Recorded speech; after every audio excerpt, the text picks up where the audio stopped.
Hey guys, today I'm going to tell you how to update payment method in iPhone.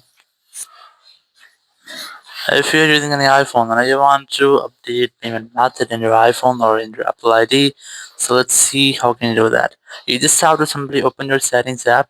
Very first you have to check for some settings to prevent any kind of issue. So the very first thing is that you have to make sure that you have a stable and the strongest network connection. Then scroll down, go to general here, go to VPN and device management, and you just have to make sure that you're not connected to any kind of VPN. If you're connected, just try to disconnect with that. After disconnecting VPN, just go back from here, go to software update. You can also try to update your software.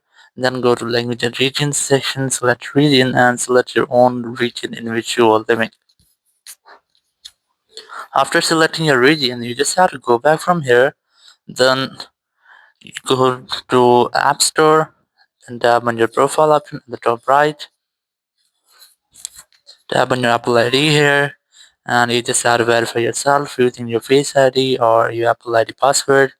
And here you can directly add payment method, but tap on this manage payments option here.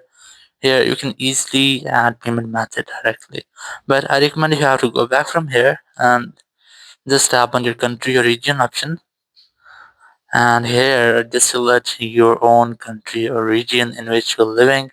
So let's say I want to select this one. You have to select the country or region which you have just selected in your iPhone settings. So I'm going to select this one here, then tap on continue option here, then tap on agree in the top right. And it's now on this screen, you have to add your payment method. So you have to add your credit or debit card, your PayPal account, your mobile phone, or the service based on your location. You have to add it there. Then enter your billing address. You have to enter your billing address correctly. Then your phone number, your name, and after all, just tap on done option at the top right, and your payment method will be successfully added to your Apple ID without any issue. Thank you very much for watching the video. Until next video, bye bye.